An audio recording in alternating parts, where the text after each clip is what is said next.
If you can take what's in the record at face value, it seems Persona users can enter TVs with an Inaba region. Enter TVs? What does that mean? Just what it sounds like. You physically stick your body into the screen and go inside. He claimed there was another world in the TV. Dropping people inside it was the method behind last year's murders. This all sounds rather absurd. I'm surprised it was included in the police report. I got in touch with the detective in charge at the time and said the same thing. Apparently the report was filed by a young partner of his at the time. He'd entertained the wildest testimonies like this one. He sounds like quite the oddball. If this was what really went on, the police would have had no chance cracking it. But that Detective Dojima is one shrewd guy. Even with all the supernatural hocus-pocus surrounding the case, he caught the culprit. 看这个 Sunsize seems to be tired. That's all I have for you right now. I should be going. I doubt either of us has time to reminisce over the old days. It's funny though. I thought the fighting was over. You guys surprise me every time I see you.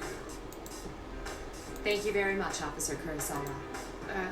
Why don't we at least see you off? Oh, that's all right. I've got my own car. I doubt my department would appreciate your tastes. If I ever showed up for work in something like this, I'd be the talk of the force until the day I retired.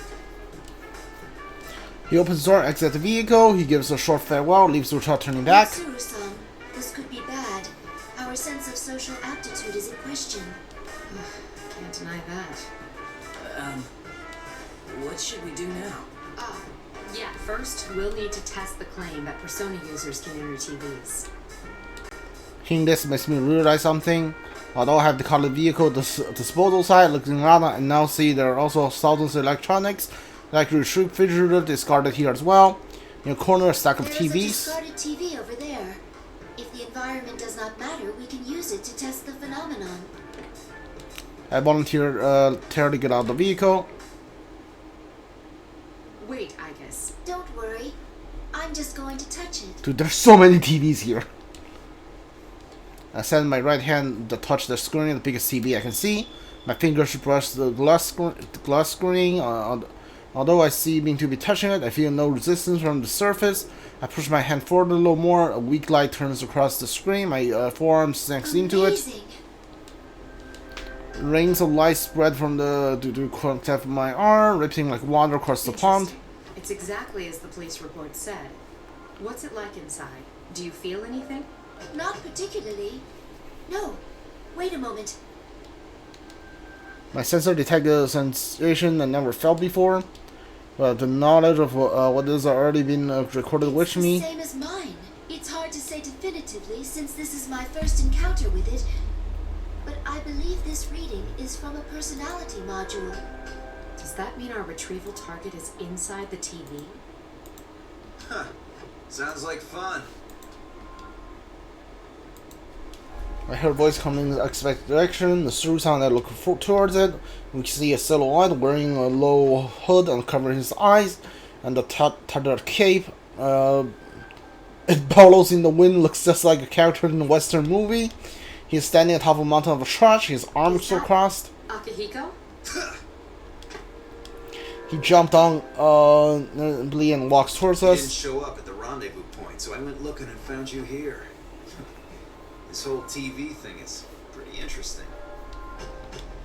I could never forget the man laughing so fearlessly. Like Mitsuru-san, he has a friend I once fought alongside, Akihiko Sanada.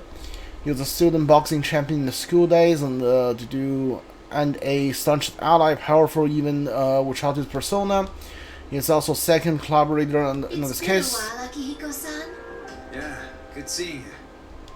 Akihiko, what on earth are you wearing? Just what were you doing overseas? Didn't I tell you that I was on a training expedition? Don't tell me you came here from the airport like that. Does the concept of keeping a low profile mean nothing to you? Mitsuru-san, I believe we have lost the right to complain about that. Mitsuru-san signs in annoyance. Yes, Akihiko-san was training expedition overseas until this morning. As a result, his appearance is slightly, very different from the last time I saw him. His aggressive personality and the love of challenge seem to be the same as always. He gets a cocky smile when Max is pumping his hand fist. We can get inside from that TV, right? What are we waiting for? Still the same Akihiko. We don't know the situation inside yet, and we'll need a secure means of getting out. So what? If we want to get this Labrys back, someone has to go inside, right? Well, that's... Our target hijacked a plane to throw her into a TV in this town. If we sit on our hands, it's possible we'll be put in serious danger. Akihiko stepped towards Mitsuru as if pressuring her. From how we used to be. We made the choice to fight shadows as professionals. That's why I traveled around the world and trained harder than ever. And now that something's actually come up, you're hesitating? We agreed to do this. I'm ready to stake my life on the mission. Akihiko's opinion is a bit strong, but it's not incorrect. So it could be Akihiko understanding slightly forceful as his role. Because Mitsuru takes the caution seriously as the ultimate authority in this case, she frankly second guesses herself. I even seen Akihiko's word cut through her hesitation in the past. That shows you trust in Mitsuru not to make a decision in error. Alright. Wait right here. I need to go make a phone call first. Okay, but make it quick. Alright, there should be the cutscene, yeah. Skipping that. No new information really provided in this whole chapter, but sure. Glad I spent 10 minutes reading it. Starting by white light, showing most of my sensor to the limits. Portion of my sensors indicate that I'm currently in a state of similar freefall. I can't tell up from down, left from right. This confused for a while. Oh, music room. Eventually, my function slowly recovers. I found myself inside the honor room, sitting on the ground. I quickly stand and check my surroundings. Is this the music room of a school? I see music stand, grand piano, the bookboard.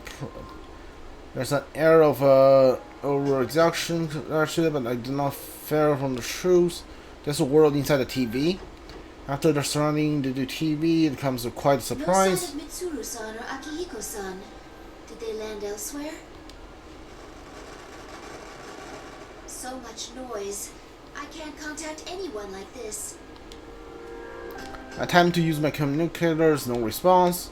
Looks like we're in the classroom, but it has an alarming amount of radio interference. When I concentrate on my senses again, I detect a bizarre disturbance from the nighter area along like normal buildings. This may be another world after all. This case must join Aperture Mitsuru and Akihiko. I just begin to make plans to do so. The monitor hanging from the ceiling switches on. What appears is, how to describe it, a bizarre figure that looks like a living costume. I spy an unknown yet bewitching babe. How unexpected. Yeah. It's a comical tune that's not last long before the voice becomes distorted and the image disappears. It reminds me of a malfunctioned machine. I stare at the monitor. I have a hunch that it would return soon. As I thought, the costume reappears, but its behavior is very different now. 04, unintended intruder. Entering elimination process. As a mechanical sounding voice is completely different from joking tone we had before, and the phrase elimination process. It seems that the battle will start. I release the safety from the weapons built into my body. That's when a large noise comes from behind me. Oh, is he fighting Kanji? Is she fighting Kanji? Yama in a blue uniform come rolling in with a yell. Now! Decided to open right then! This makes no damn sense!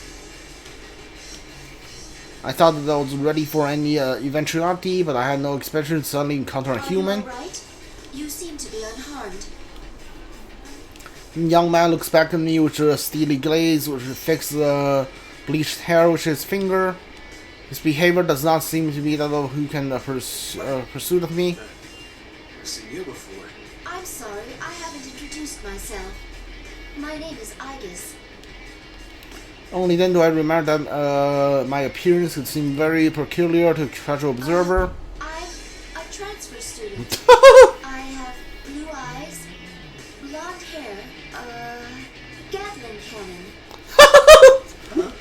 I'm sorry, forget what I said. In the past, that prepared explanation for students has been effective, but no longer.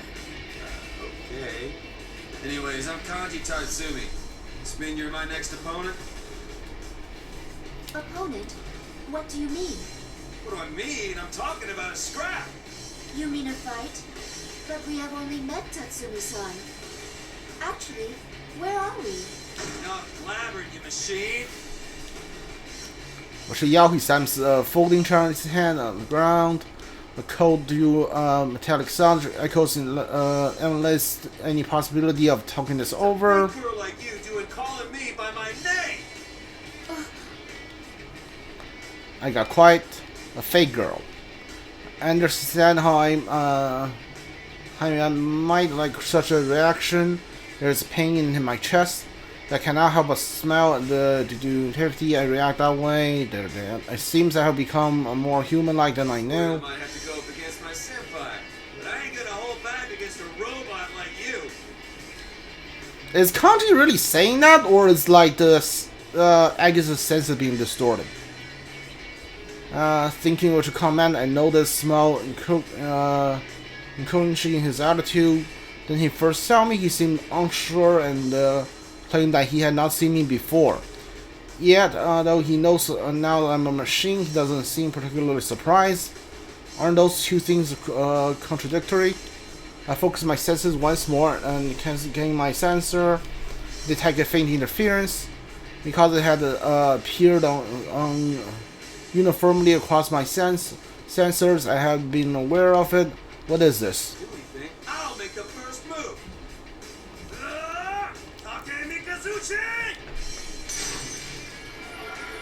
A persona? Light flickers intently. Could this be electricity? A thick barrel-like arm chanted into voltage approached from above. I jumped back and narrowly escaped the crushing blow. Nice dodge. So you got at least a little bit of fight in you. Persona user. I was careless. I should have expected that possibly since I encountered him inside the TV. I do not know the precursor for attacking a human, but if he's a persona user, I must defend myself with unusual armament. There's no avoiding this fight. I cannot fall here.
Are you alright, Tatsumi-san? Hop Tatsumi's off the ground counting him. After repeating myself several times, I hear a groan. Damn it. Ow. Ow, whoa. Hands off. I'm sorry. If you can't stand, then I'll carry you. I pick up Tatsumi-san, who is still lying down with both arms. Whoa. Yeah. You're a whole lot stronger than you look. Whoa, whoa, whoa, whoa. How come you're carrying me like this? Like a bride something. This is the spousal method of carrying. It ain't. It's the bridal. Oh, wait a second. They're pretty much the same thing. Tatsumi-san, you seem completely fine. That's what I've been saying. Stop with the Tatsumi-san crap. Making my skin crawl. Just call me Kanji. You don't object to being called that? I'm an artificial person, after all. Huh? Who cares? If I say it's fine, then it's fine. Will you put me down already? When I put Kanji-san down as his right, he turns back and repeatedly scratches his head. I feel as if it's the demeanor he sheds compared to how it was before the fight. His loud voice and rough words are the same, but the sense that he would not listen to a word I say is gone. I feel I can make myself understand now. Kanji-san, allow me to ask again. Where are we? And what did you mean by opponent? Huh? You're not an enemy that Ted set up for me? Ted. Are you referring to the bear who appeared on the monitor? This is a fighting tournament. Only the winners get to keep going. I lost this time. Oh well. We'll make it in the big leagues. That sounds like something Akihiko-san would say. Huh? Sorry, I was just talking to myself. Gotta say, you packed one hell of a punch. Got me real good. Punch? But I didn't throw any punches. So no, the rest of this tournament ain't gonna be so easy. My senpai are waiting up ahead. There are more people here. Could you estimate how many? Kanji smiles dankly and gives me a thumbs up. I don't really understand why, but I give him a thumbs up as well. Good job. Then Kanji kneels over. I rush to catch him. Then I look into his face. He's still smirking, but he has passed out. He passed out after giving a whole speech. I love it. Seems to fighting though to do for the sake of his pride. He doesn't seem injured, but careful set him back down the floor. Suddenly the costume Kanji called Ted appears again on the monitor. Intruders are persona users. Due to difficulties in elimination, they will be acknowledged as valid targets. He's using a mechanical tone of voice again. The intruders and me and the others. Since that won't be easy to eliminate, it appears that he's changed tactics. What would he mean by valid targets? Monitor screen turns off once again. Just like before, the flickers back in a few seconds. It's the same face as before, but completely different attitude. What a box! To join in on our fun? I'm A-okay with that if you're up for a little fighting. I'll wait for you in the next arena up ahead. This is more how he sounded at the beginning. He's gone back to normal, last recovered from the abnormality. Silly me. If you're cutting in, you don't know who I am. I am General Teddy. Remember that name well. General Teddy apparently he's really a teddy bear. It doesn't seem like one, but the number of things he said caught my attention. Joining our fan, the arena, during which the tournament Kanji mentioned. This is a tournament being held here. But the monitoring silent once again and does not return. I do not think I'll make any progress if I remain here. I poke my head through the door where Kanji appeared and check my surroundings. Well, I look like a school hallway leading straight ahead. There appears to be no danger nearby. I managed to hoist Haji-san's body over my shoulder, try to leave the room. Something gets stuck and it prevents me from proceeding. I stop and check and cannot see any objections. Both the solid doors fell off when Kanji came in, and waist is completely open. I should be wide enough for me to pass through easily with a person over my shoulders. Yet I cannot proceed. Some things is getting stuck. I slow my walking speed and check to see where the part is getting cut. Now that I discover something surprising, nothing is blocking the way, yet only Kanji's body cannot pass through the door. It seems there's an invisible wall, one that is selective and prevents only Kanji-kun's passage between the room and the hallway. Something Kanji-kun said comes back to me, only the winner gets to keep going. Is this what he meant?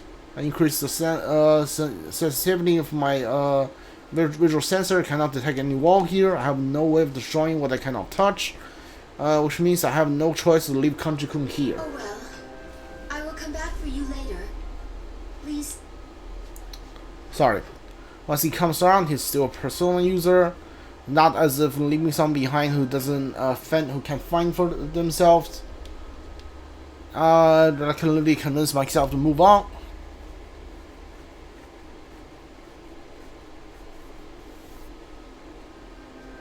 While moving down the hill, my sensor can pick up disturbance from everywhere in the school.